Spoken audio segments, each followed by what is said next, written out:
Hello and welcome to Comprehension Points video Snark. This video series isn't an audiobook. If you thought that it was, please stick around and learn some reading and listening comprehension skills.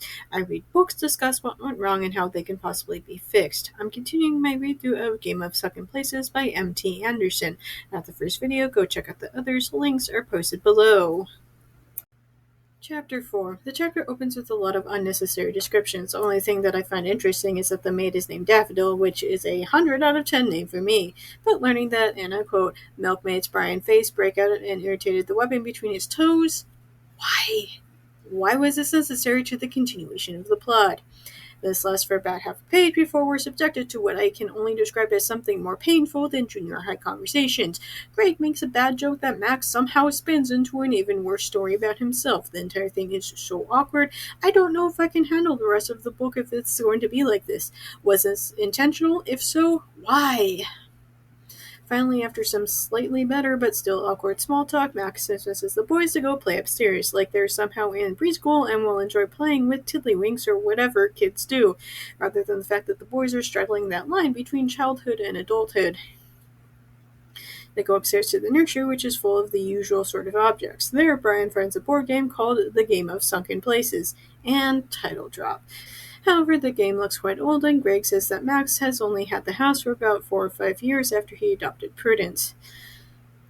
At this point, one of them makes an offhanded comment about smelling something funny. Right on cue, Burke the butler shows up and asks about the burning properties of Rion, which obviously a couple of tween boys wouldn't really know much about. Burke suggests opening the window for some fresh air and then promptly does exactly that. When the boys ask Burke where their bags are, Burke insists he doesn't know and promptly leaves. The boys then busy themselves with the random things in the room for a bit before Burke comes in and says that Max has requested that the boys say goodnight to him before they retire for the night. The boys obviously complain about this early bedtime, but I'm exhausted of thinking of staying up past 9 most nights, especially after a long day of traveling. But they do as they're told and go downstairs. Once there, they ask Max where their luggage is. Max insists that Burke has dealt with your luggage, and obviously the verbiage of that would be important if the author hadn't already told us that Max asked Burke to throw their bags into the furnace in the previous chapter. Excuse me, I'm gonna go beat my head against the wall for a little bit. They find pajamas in the rooms upstairs, and I assume toothbrushes as well, which is honestly a little odd and should have been raising red flags to the boys, but why can't we wear our own clothes? Where's my own toothbrush? I get that they're children, but come on. Before he goes to bed, Brian goes to look in the nursery for a moment. Things seem kind of off to him, but he doesn't know why. Downstairs, Max talks to a mysterious something at the door. Chapter 5. The next morning, the boys wake up and get dressed in clothes that have been provided for them. It's at this point that even the slowest of people should have the start of alarm bells going off for them, where the hell are my clothes, the rest of my things? As they eat breakfast together, Max asks what the boys plan to do, like he hadn't invited them to stay. You're the host. Entertain them. What follows has got to be one of the most obnoxious things imaginable. Brian says, you don't see houses like this every day, which Max picks a fight about. That he sees the house every day because he lives there. Pedantics are the absolute bane of my existence. If you were understood by the other party, yes, even in a hyperbole, then you have successfully communicated. Picking fights and arguing semantics of a hyperbole is overly pretentious. Even if we didn't know that Max was meant to be the mustache-twirling bad guy here, he would get obvious points marked off for how obnoxious that he's being over the entire thing. Moving on from that, Max makes some paper-thin excuse and leaves. Again, he's the one who invited them there, yet he can't even be arsed to actually stick around and entertain them. I know that I'm not exactly a fan of Emily Post, but she'd be rolling in her grave at the thought. Not even Prudence seems to want anything to do with them, which is so frustrating. We're then subjected to, wait for it, the boys walking around and exclaiming about how cool that the house is. If you're wondering what it is that I'm leaving out, don't. The only thing that I don't describe for you is what specific rooms look like. They try to ask Daffodil if she needs help, but she only laughs in their faces. Is it something about the wallpaper that's making people insanely rude, or what? The boys want to look in the basement, but Daffodil scoffs over the idea. Prudence, who has randomly shown back up again, insists that there's nothing down there, but Daffodil gives the boys some matches and encourages them to go see that there's nothing down there. While there's more than what Prudence let on, there's still somehow nothing of much interest down there. And then we return to, you guessed it, wandering around the house while literally nothing of value happens. Yawn. Can we please move on? Plot? What plot? There's literally no plot. 5 chapters in, and the only plot is boys go visit man in Vermont. Hint of man being evil. That's literally it. Please move things along a little faster. The boys play a game of pool before they discover a secret doorway. However, the interior of the room beyond is little more than a broom closet. There's a singular table with a game timer sitting on it. The timer's for the board game for the house that they'd found in the nursery the night before. At this point, Greg suggests that they should explore the roof. Brian is set against this idea for obvious reasons. Guess who wins out? They sit on the roof for a little while, simply chatting with each other. Finally, they stand up and start to look at the grounds below. Brian finally asks what it is that Max does for a living, which seems like something that your parents should have asked before they allowed their child to go running off to another state. The fact that Greg also doesn't know is also a little worrying, not from a child's standpoint, but why do Greg's parents not know who's taking care of their niece? Not even what he does for a living. Brian then describes a dream that he had the night before, being in the house and then flying towards the mountains, which were suddenly made of metal. Gregor expresses that he had the exact same dream. They agree that it's odd, but view the entire thing as being like a game. Since that seems quite on brand with the stupidity of young boys, yeah, fine, whatever. They then decide to take the game timer back to the box in the nursery, so they do that. As they try to decide on what game to play, Greg randomly flips the game timer over. Trumpets sound from outside as he does this. The boys run to the window where they see that new paths into the forest have suddenly appeared, which is, that seems normal? What in the Jumanji is going on here? However, they're convinced that the paths had been there, but that they simply hadn't noticed them last night because it was dark. Outside, Daffodil makes a mysterious hand gesture to somebody in the house. Chapter 6. The boys tell Prudence about the board game. She agrees that Max had bought the house after he'd adopted her, but she doesn't know anything about the game. However, she encourages the boys to go out and walk around the paths, proclaiming that they're lovely. Prudence says something about dreams, which is obviously a little important considering the shared dream Brian and Greg talked about, but before she can tell them more, Max comes in to say that it's lunchtime. Gray asks Max about the house. He agrees that after he got custody of Prudence, that he decided that it would be better to move away from the city with her. Prudence tries to bring up the game that the boys have been talking about, but for some unholy, probably plot-relevant reason, the boys don't want to talk about the game with Max. Instead, they mention other games that they'd find in the nursery, although Prudence wisely keeps her mouth shut about the entire thing. Max says he either bought random things at auctions to put into the nursery, or it was already there when they moved in. After lunch, the boys explore the area around the house. All of it is listed on the game's board. However, Greg complains that the board keeps changing, which is news to me. I feel like the author meant to write in a whole bunch of other stuff and then simply never got around to it for some unholy reason. Brian suggests that maybe somebody keeps replacing the board, but that only leads to more questions, mainly why. Finally, the boys bring up about their missing luggage. At least they got there in the end, which is more than I can say about some main characters. Greg brings up how everything feels quite dreamlike, and Brian wonders if they're competing against somebody. For what, I haven't the foggiest.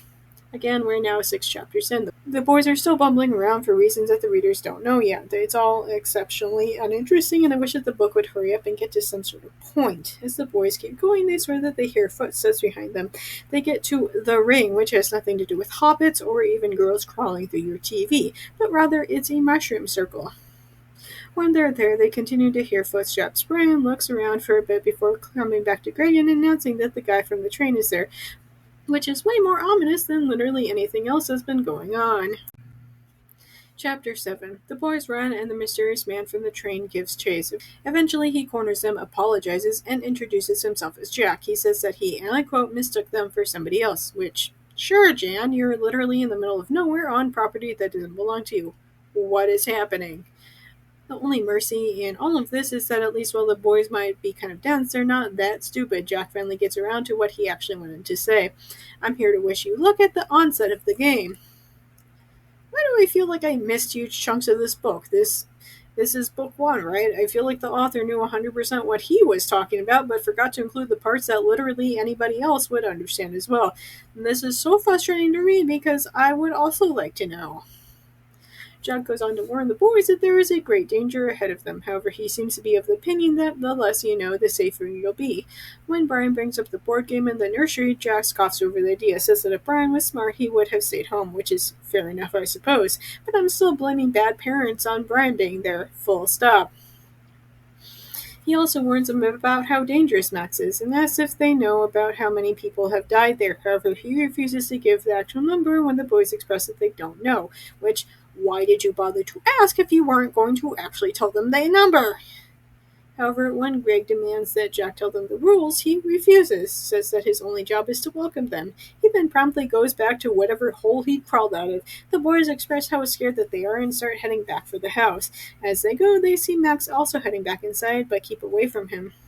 Back inside, the boys look at the board again and decide that their choices forward are one of two paths. The first is Troll Bridge, where they'll have to do not move until you play a riddle card, and I feel like there's enough mythology and modern retellings that most people should understand what that's about. The second one involves petroglyph wall and then some sort of figure that neither the boys nor I are familiar with. They aren't sure which path to take, but Greg proposes that they could split up and see what there was to see for each one. Obviously, Brian doesn't like that much, and Greg points out that when you play games, you usually are in competition with other people. However, who those other people are is a mystery to the reader as well. Brian rightfully points out that they don't have to play anything if they don't want to. However, when Greg points to the hourglass, Brian randomly decides that the game has already started. Now, from a legal standpoint, at no point did these boys verbally or otherwise agree to any sort of game. By all accounts, they were invited to spend some time in Uncle Max's estate. I went back to reread the invitation to see if there was any sort of indication of this. However, it was only told to the reader by way of Greg reading it to Brian, so who freaking knows what sort of fine print their moronic parents overlooked. However, as you might have guessed, this is probably going beyond the scope of legal circumstances. It's giving voodoo, dark magic, or whatever word you want to use for this. I doubt that a law degree from any school is going to help right now, especially against people who would probably simply kill you if you tried to leave. You know, a book for 12-year-old boys. Then, to my immense frustration, the boys are like, oh, well, we can't think of how we can get out of this, so we'll simply play pool instead. Literally throwing a tantrum over the entire thing would have been more useful. Why are they so stupid? Thanks for listening to my book Snark on YouTube. New videos are up every Monday, but stick around because I sometimes drop random videos on other days too. Just as a reminder, even if you can't financially support me, there are other ways to help me out. The first is watching this video as well as all my other videos. It's also important to like and subscribe. Finally, you can share this video with all your friends so that they can help as well. If you're already caught up with all of my videos, you can go to Tumblr for my main book. Snark's always free and updated every morning. The only edit to Patreon is to become a member without paying. You'll get access to the same things on Tumblr, but on Patreon. Supporters can have access to so many more book snarks starting at $1 a month. Also, new is a 1-week free Patreon trial, so be sure to check that out. Special thanks to Dawn and Phoebe for supporting me on Patreon already. If you want to hear your name in my video next week, either support me on Patreon or make a one-time donation. Do you like my snarks so much that you want me to snark your writing? I do that too, but not to worry if you feel like you couldn't take the criticism. I also offer regular book editing as well. You can contact me on any of my social media platforms if you have further questions about my editing services, including pricing options. If you want to read some of the things that I've written, you can purchase my works on Amazon. I have a slew of spicy short stories and 2 full-length novels. I also frequently run flash sales on my stories, and if you don't follow me on any social media, you might want to do so just so you can know when I might be offering things for free. Links for everything will be posted below. See you next week, guys.